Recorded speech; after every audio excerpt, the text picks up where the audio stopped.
Eu vi um vídeo agora há pouco em que uma pessoa falava que um sacerdote, um pai de santo, um dirigente de religião afro estava fechando sua casa, então ele falou para os integrantes da casa irem buscar os seus assentamentos, irem buscar suas quartinhas, irem buscar seus elementos sagrados, né? E levar para casa, tal. E aí o pessoal estava indignado com isso, e aí ele falou que ele estava sendo consumido e as pessoas estavam consumindo ele, e ele não estava tendo vida, ele não estava tendo uma coisa legal na vida dele, já não estava mais fazendo sentido, mas o problema não era a religião, o problema não era o, o como lidar com a espiritualidade, mas sim o problema era o como lidar com as pessoas. Eu vou falar que é complicado mesmo, né? Mas o complicado de lidar com as pessoas não é só lidar com as pessoas no sacerdócio, mas é lidar com as pessoas no dia a dia, né? Porque a gente,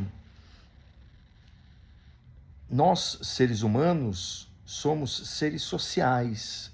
E sendo seres sociais, nós não trabalhamos individualmente, nós não vivemos individualmente, nós somos um coletivo. Então, para a gente trazer a nossa unidade, ou seja, para a gente trazer nossa individualidade, não é fácil, não é fácil. Isso em qualquer campo da vida, em qualquer campo da vida. Então, o que acontece com esse sacerdote? Ele, no meu ponto de vista, ele, na sua doação, ele estava doando e só doando e fazendo uma coisa que a gente entende como caridade, mas não é só caridade, não ele estava extrapolando o sentido de caridade, ele estava extrapolando tudo isso, né? Então, quando a gente faz isso, a gente acaba se sentindo sugado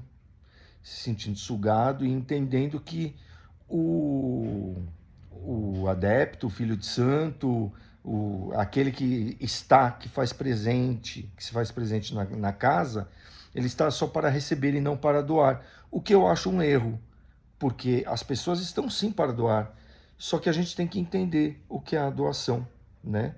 E esse entendimento da doação da pessoa, a gente tem que entender também quais são os limites dele, né? Quando a gente entende esses limites, a gente entende que a pessoa tem vida, que a pessoa tem família, que a pessoa tem um emprego, que a pessoa tem, às vezes, problema de saúde, que ela tem dificuldades, que ela tem dificuldade de entender, às vezes, o seu próprio momento. E muito disso, cai nessa fala desse rapaz que estava falando do sacerdote, do pai de santo, cai nessa vontade do sacerdote de encerrar suas atividades, né? A gente tem que entender que quando a gente está numa profissão, e aí eu vou tirar o sacerdócio de lado, quando a gente está numa empresa, o que a gente espera das pessoas da empresa? Coleguismo, pelo menos é o que a gente deve esperar, né? Coleguismo, respeito, bom dia, boa tarde, boa noite e continuidade do trabalho. Mas o que a gente espera realmente disso? A gente espera encontrar um amigo, uma pessoa fiel, encontrar um amor, encontrar algo que eu não encontrei fora desse emprego. Só que é um emprego. Então você não tem que criar a expectativa de que essa pessoa vai ser A ou B. Ah, mas O sacerdote, ele precisa... Então, a questão do sacerdote, nesse caso, como eu disse, no meu ponto de vista, é que ele criou uma expectativa de que as pessoas iriam reagir, de que as pessoas iriam fazer, de que as pessoas iriam ter posturas diferentes da que ele estava recebendo. Mas, vou falar de novo, no meu ponto de vista, as pessoas são reflexo de nós mesmos. Todo mundo ao nosso redor é reflexo de nós mesmos. Quando uma pessoa é reflexo da minha ação, então ela é aquilo que eu sou. Olha só, vamos colocar agora nessa história, né? O sacerdote, ele queria que as pessoas fossem generosas, caridosas, que as pessoas estivessem do outro lado.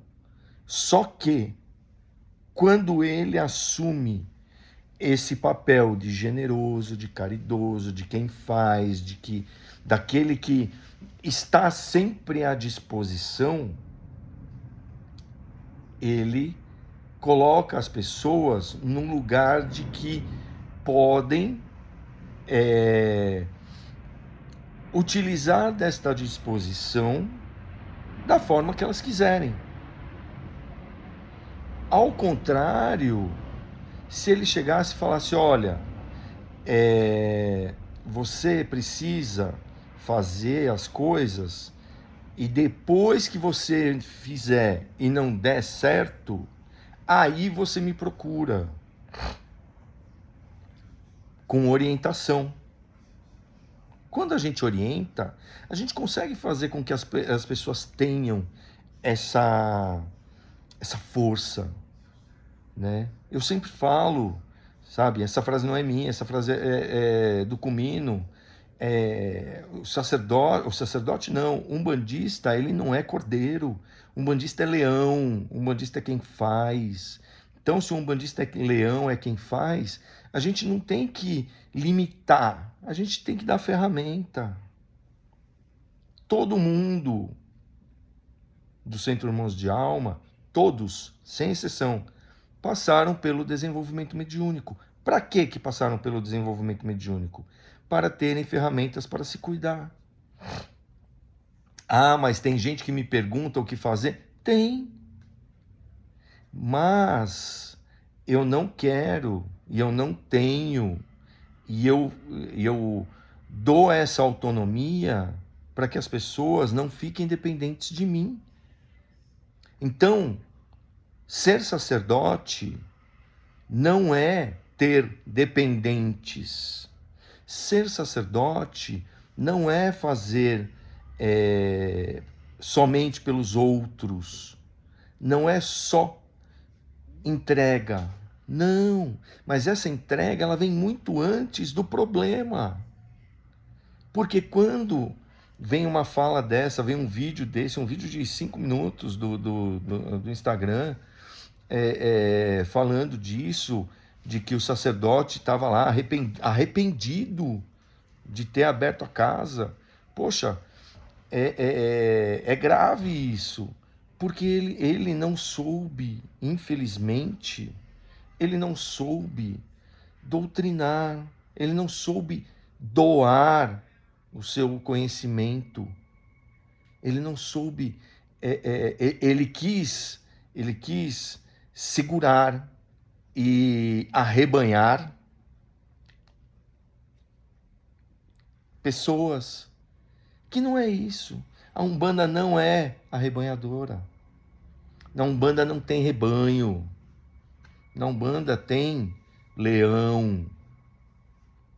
Na Umbanda não tem cordeirinho. E quando a gente vai para um sacerdócio, quando a gente vai para o sacerdócio de Umbanda, a gente vai entender tudo isso. E compreender que a gente tem que fazer a caridade, que a gente tem que fazer as coisas com amor, que a gente tem que fazer as coisas com muito carinho para as pessoas, mas antes do problema. Antes do problema. Eu acho que é muito importante isso. Porque se a gente não fizer antes do problema, a gente vai viver isso. E aí depois a gente vai ver a pessoa vir, se curar de um problema e depois vai embora. E aí fica aquilo, mas poxa vida, ele nem olhou para mim, nem deu tchau, nem... não precisa disso não. A gente tem que pensar o quanto a gente foi importante na vida dessa pessoa. O sacerdote, pai de santo, dirigente, líder espiritual, porque todo sacerdote, ele é líder espiritual. Todo mundo que tem uma casa aberta é líder espiritual daquela comunidade.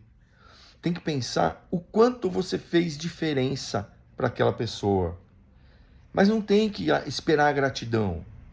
Não precisa, porque a gratidão está naquele momento. A pessoa está doída.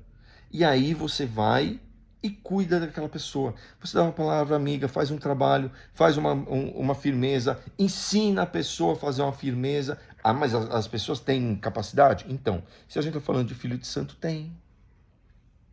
Ensina a pessoa a fazer essa firmeza. E aí depois que essa pessoa fez essa firmeza, depois que ela conseguiu fazer tudo isso direitinho, aí já está a gratidão. E a pessoa não precisa falar. Porque é aquilo. Se a pessoa está indo embora e nunca mais você vai ver. Se a pessoa está indo embora e está indo bem, tá ótimo. Se a pessoa está indo embora e gostou do teu trabalho, gostou do que você fez, gostou, tá ótimo. E ela não precisa chegar para você e falar assim, ô, seu moço, é Zé, né? É Zé? Obrigado, viu? Porque eu consegui um emprego e agora eu tô indo para esse emprego e tal, não sei o quê. Não precisa. Não precisa. A gente não tem que ficar esperando e nem cobrar gratidão de ninguém. Gratidão tem que ser uma coisa gratuita, né? E não cobrada. Então, é isso, a gente precisa olhar isso e entender, né? O quanto o sacerdócio é bom, o quanto o sacerdócio é interessante, o quanto vale a pena a gente ser sacerdote. E o sacerdote não é só o pai de santo, não é só o dirigente, não é só o líder comunitário, né? O líder espiritual, o líder religioso comunitário. Mas o sacerdote é aquele que é sacerdote de si. E quando você é sacerdote de si? Você é sacerdote de si quando você tem conhecimento, quando você tem abertura, quando você tem intimidade com a espiritualidade. Então, no sacerdócio, a gente vai aprender a ter intimidade com a espiritualidade, o que é muito bom. Então, deixo mais uma vez aqui o convite para você fazer o sacerdócio, que vai começar agora, dia 17 de maio de 2026. Não sei quando você está vendo esse vídeo, então é isso. 17 de maio de 2026 começa o nosso sacerdócio no Centro Irmãos de Alma. Vou deixar o link aqui para você entrar e vir viver essa jornada maravilhosa. Axé.